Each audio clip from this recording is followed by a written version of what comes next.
Hello जी मेरे प्यारे दोस्तों। तो आप सभी को स्वागत करता हूं फिर से अपनी इस नए वीडियो में। मेरा नाम है मानवेंद्र कुमार और मैं रहता हूं यूरोप के एक बेहद ही खूबसूरत से शहर प्राग में। तो चलिए जी, आज के इस वीडियो का जो है वो टॉपिक है कि how to crack job interview in चेक रिपब्लिक।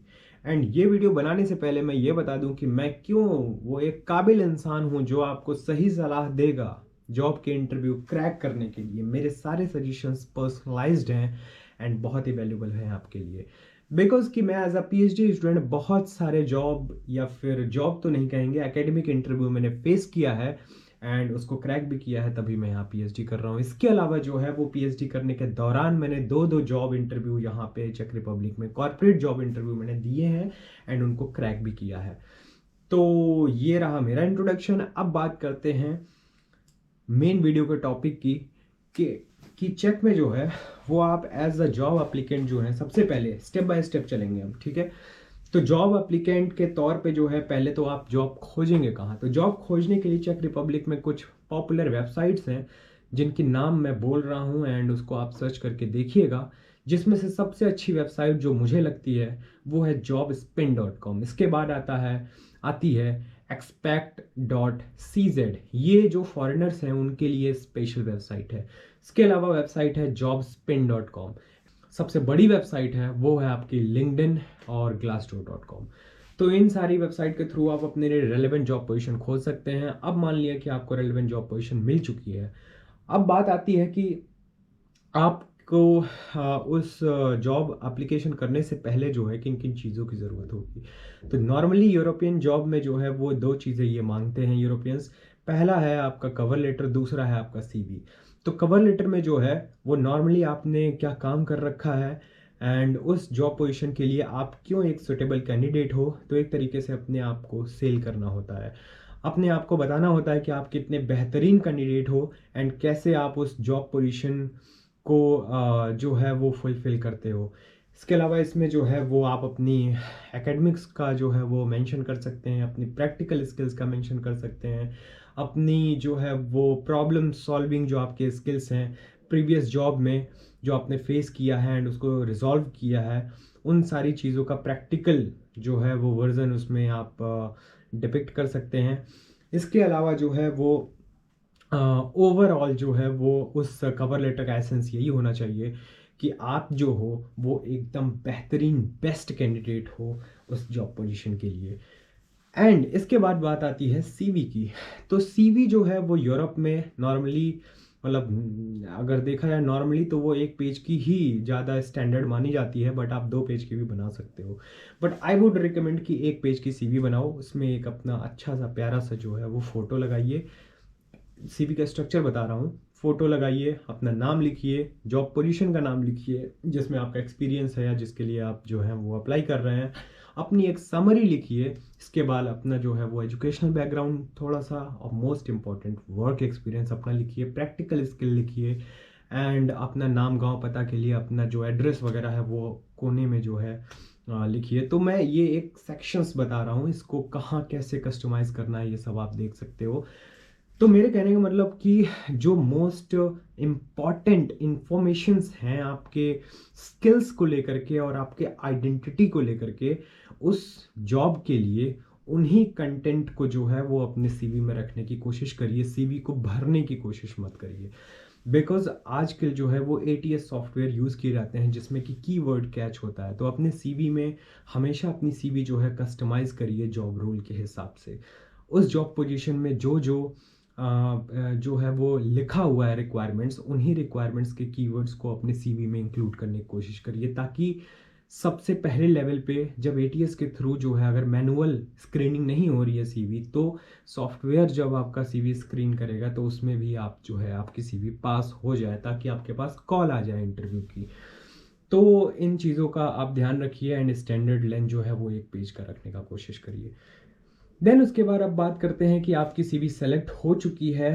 पहले तो आपने जॉब ढूंढ ली वेबसाइट से। अच्छा, वेबसाइट से जॉब ढूंढने के पे एक पॉइंट मुझे और याद आ रहा है कि यूरोप में एक चीज़ का बहुत ट्रेंड है कि आप जो है वो डायरेक्ट तो जॉब खोज ही सकते हैं वेबसाइट से, बट अगर आप यहाँ पे आते हैं, जब आने के बाद अपनी पर्सनल नेटवर्किंग बिल्ड करने की कोशिश करिए। आपके दोस्त यार जिस कॉर्पोरेट में काम करते हैं, उस कॉर्पोरेट ऑफिस में, उस कॉर्पोरेट कंपनी में जो है अगर आपको कोई जॉब रोल मिलता है तो आप उनका रेफरेंस ले सकते हैं, जो आपके नोन है, बिकॉज यहाँ रेफरल सिस्टम काफ़ी वर्क करता है।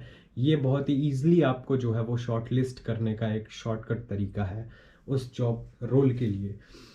एंड देन अब बात करते हैं कि आपकी सीवी मेंटेन हो गई, जॉब खोज लिया, अब आता है इंटरव्यू।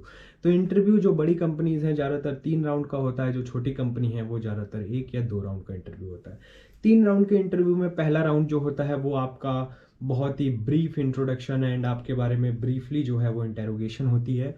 एंड इसके अलावा जो सेकंड राउंड होता है उसमें प्रॉपर आपसे प्रैक्टिकल क्वेश्चंस पूछे जाते हैं, एंड उसमें काफ़ी बोर्ड मेंबर्स यानी 3 से 4 लोग हो सकते हैं जो कि आपसे पूरा जो है वो सिचुएशनल क्वेश्चन आपसे पूछेंगे। एंड थर्ड राउंड नॉर्मली जो होता है वो होता है आपका केस स्टडी, आपको कोई दी जाती है एंड उसके बेस पे आपका देखा जाता है कि आप किस तरीके से उस केस स्टडी को सॉल्व करते हो। एंड फर्स्ट राउंड में मान के चलिए कि अगर आपके 50-60 कैंडिडेट ने अगर अप्लाई किया है तो सेकेंड राउंड के लिए जो है लगभग आधे से भी कम यानी 20 से 30% जो एप्लीकेंट होते हैं वो रखे जाते हैं। फिर थर्ड राउंड में जो है वो 5 से 10% कैंडिडेट होते हैं। फिर फाइनल जितनी भी जॉब पोजीशन होती है उसके हिसाब से फाइनल राउंड में कैंडिडेट रखे जाते हैं। फिर उसके बाद फाइनली ऑफर दिया जाता है जो सबसे बेस्ट सुटेबल कैंडिडेट होता है। देन उसके बाद अब बात आती है हमारी कि जॉब इंटरव्यू में किन किन चीज़ों का ध्यान रखना चाहिए। तो ध्यान रखना चाहिए सबसे पहले, यूरोप में मैंने देखा है आप स्किल्ड कितने भी ज़्यादा स्किल्ड हो, लेकिन अगर आपके अंदर हम्बलनेस नहीं है, अगर आपके अंदर एक होता है ना एक ह्यूमैनिटी वाला एक टच नहीं है, एंड आप अगर थोड़े से भी एरोगेंट हो, आप ज़्यादा ओवर स्मार्ट बनने की कोशिश कर रहे हो, तो ये बहुत ही बैड इंडिकेशन होता है यहाँ के जो भी रिक्रूटर होते हैं उनके लिए। बिकॉज काम तो ठीक है कि आप कर लोगे, बट एक अच्छे इंसान होना ये ज़्यादा प्रायोरिटाइज करते हैं इस पॉइंट को। तो हमेशा जो है वो अपने आप को जो है वो हम्बल रखने की कोशिश करिए, एंड थोड़ा सा ह्यूमरस नेचर रखिए इंटरव्यू में। जो सबसे पहले जब बातचीत स्टार्ट होती है तो कोशिश करिए बहुत ही सॉफ्टली जो है वो आप एक जो शुरुआत का जो आइस ब्रेक होता है उसको आप कर पाएँ, एंड ताकि आपका इंटरव्यूअर आपके साथ जो है काफ़ी कंफर्टेबल महसूस करे, एंड आप जो है वो हंसते खेलते अपने जवाब उसको दें, एंड टेक्निकली जो है वो अपने आप को प्रूव कर पाएँ कि मैं जो है वो पर्सनैलिटी वाइज एक वायबल इंसान हूँ, एंड जॉब रोल के हिसाब से जो है वो मोस्ट या फिर सबसे सुटेबल जो है कैंडिडेट हूँ। देन उसके बाद बात आती है कि कुछ क्वेश्चंस की मैं बात कर लेता हूँ जो मेरा पर्सनल एक्सपीरियंस रहा है मेरे जॉब इंटरव्यू में। बीच में मेरे से सेकंड राउंड में जो है मेरे से एक क्वेश्चन पूछा गया था कि आपकी अगर हायर अथॉरिटी के साथ कॉन्फ्लिक्ट हो जाता है तो आप क्या करेंगे, एंड वो उन्होंने प्रॉपर एक सीन क्रिएट करके मुझे दिया था। तो ये बहुत ही अनएक्सपेक्टेड था, बट मेरे साथ इवेंचुअली वैसा हो चुका था। तो मैंने उस चीज़ को कैसे डील किया था मैंने एज इट इज़ उनको बताया, एंड वो आंसर इतना परफेक्ट था। मतलब अगर कोई भी सिचुएशनल क्वेश्चन वो ऑन द स्पॉट बना के दे रहे हैं तो उसका जवाब आप तभी दे सकते हैं जब एक्चुअल में आपने उस जॉब रोल में बहुत अच्छा काम किया होगा।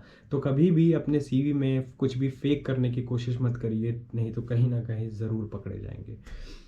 देन उसके बाद जो है वो बात आती है कि कुछ वैल्यूएबल सजेशंस की कि क्या क्या वो पॉइंट्स हैं मेरे अकॉर्डिंग बहुत ही पर्सनलाइज्ड कि जिनका आपको ध्यान रखना चाहिए, एंड अगर आप उनका ध्यान रखेंगे तो ज़रूर आप कोई ना कोई जॉब इंटरव्यू क्रैक कर लेंगे एंड आपको जॉब मिलेगी ही मिलेगी। बट इसको बताने से पहले एक चीज़ और बताना चाहता हूँ कि मैं बहुत सारे कैंडिडेट से बहुत सारे एप्लीकेंट से जो है बात नहीं कर पाता हूँ, बट उनके पास बहुत ही जेन्युइन क्वेरीज होती हैं एंड उनको नीड है मेरे कंसल्टेशन की, मेरे मेंटोरशिप की।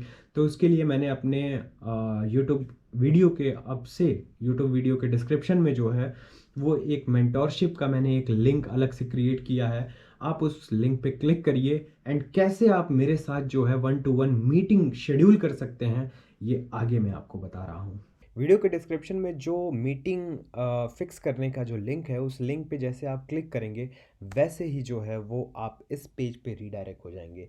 तो मेरे साथ मीटिंग करने का जो कॉस्ट है वो लगभग यानी एग्जैक्ट ही 449 है, जो कि मुझे लगता है कि अगर कोई सीरियस इंसान है, उनको अगर सीरियस कंसल्टेशन की ज़रूरत है, जो कि मैं उनको प्रोवाइड करूँगा फॉर श्योर, तो ये कॉस्ट मुझे वायबल लगती है। देन उसके बाद आप यहाँ पे जो है मेरे कुछ डिस्क्रिप्शंस पढ़ सकते हैं, जो कि आप ऑलरेडी जानते हैं अगर आप मेरी वीडियोस देखते हैं, मुझे फॉलो करते हैं। उसके बाद यहाँ पे आपको जो है अपना नाम गांव पता भरना है, आप मुझे कैसे जानते हैं आपको ये लिखना है।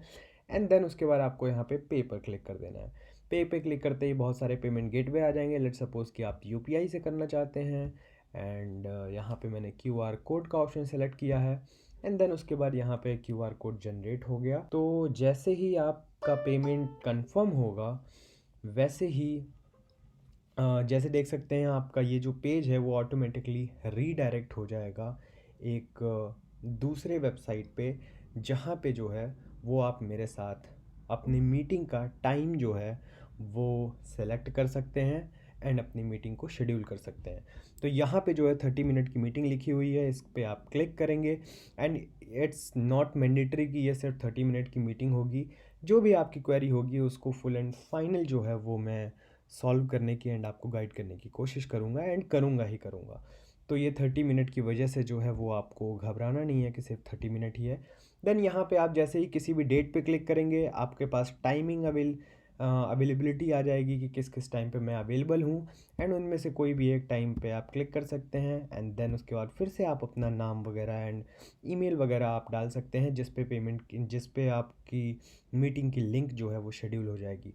उसके बाद आपको क्लिक करना है schedule an event and then that's it. ये हो गया कंफर्मेशन एंड जिस टाइम पे एंड जिस डेट को आपने सेलेक्ट किया है, मीटिंग शेड्यूल किया है आपने मीटिंग, फिर उस डेट पे एंड उस टाइम पे हम लोग की होगी मुलाकात। तो मिलते हैं आप सभी से, तब तक आप इंजॉय करिए वीडियो का।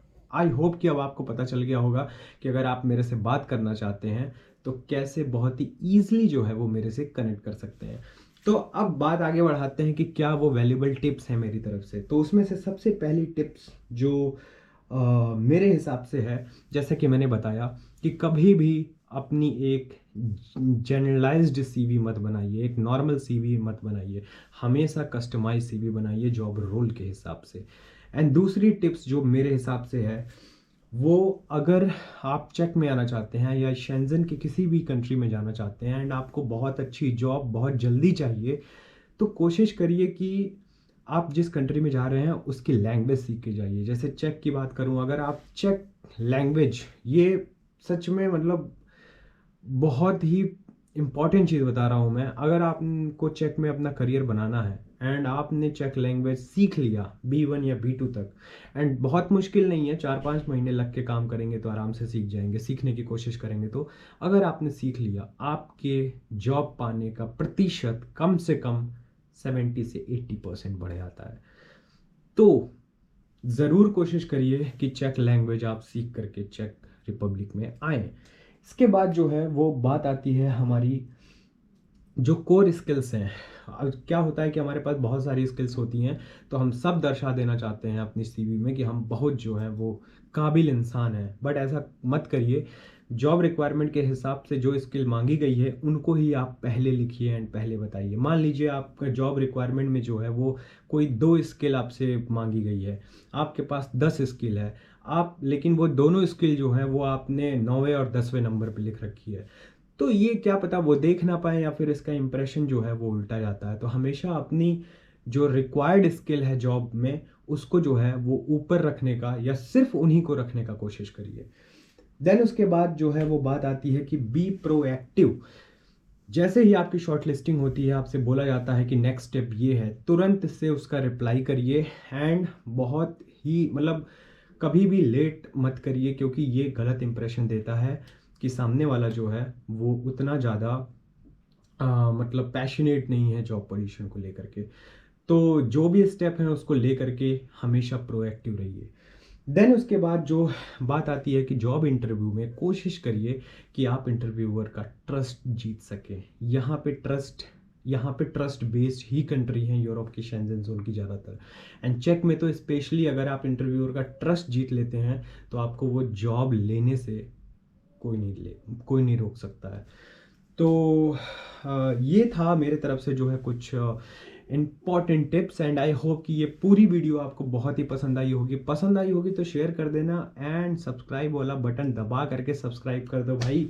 मिलते हैं नेक्स्ट वीडियो में, बहुत बहुत शुक्रिया।